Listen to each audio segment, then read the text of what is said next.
everyone, Steve here from theturtlefollower.com, and in this video we're going to take a quick look at a trade in Snap-on, ticker symbol SNA. Before we do that though, I just want to point out one thing. We've been talking about it in the past week or so, but looks like today we finally got a slight move above that 21 level, 2105 in the futures. We were looking at 2110 in the SPX itself. All right, we got a slight move above it. You can see that we were trading well above it until really the last couple hours of trading. But right now, we have a couple resistance points ahead. Still have that 2110. Then we have about 2115 to 2120.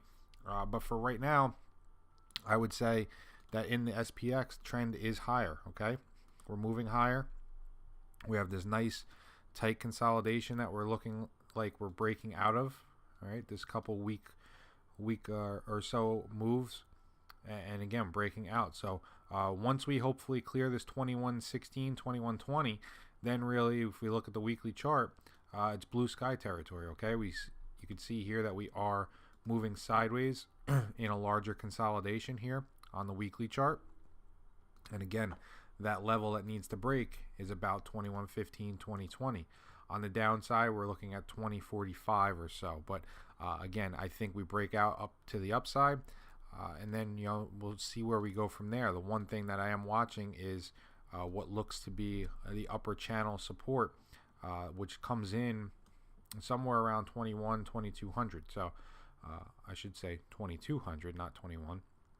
2200. So a measured move in what we're considering to be a potential inverse head and shoulders, where you have a left shoulder, head, and a right shoulder. If you look at it on the hourly chart, a measured move takes us to about 2150. So I think if we break out over 2120, 2150 is probably the next target. It's not going to be this week. It's not going to be next week.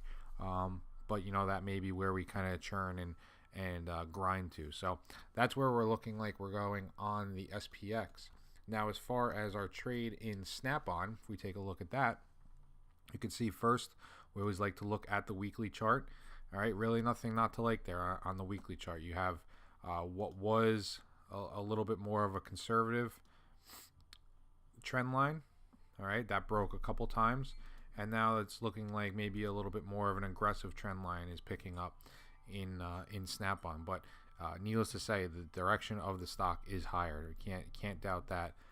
This isn't something that we think is going to roll over. This is something we think would just continue to trend higher as it's done for the last 2-3 years. And again, this is the power of a trend. I mean, obviously there's probably points in here that you would get stopped out, but you take a trade way back here at 81 and you're looking at a double now 2 years later. So looking at the way we trade, it's not about picking up nickels and dimes, it's about picking up dollars, and that's really where we try and get in the larger trends and let them just work. So we know the trend is higher, all right, ultimately on the weekly chart.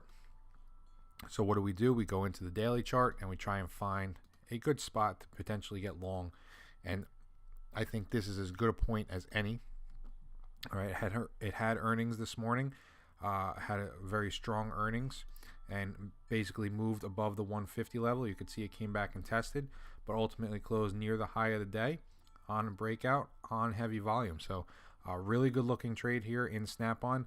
I would get long this and put my stop right here under 145.50, 145. All right, but that's the trade, and that's how we kind of break down trades. You're really looking for the strong weekly chart. You're looking for a nice move on volume, and you're looking for a breakout to new highs. So hopefully this can continue making new highs, and if it does, we'll be along for the ride. So that's a good trade there in Snap-on. Hope you guys enjoyed that one.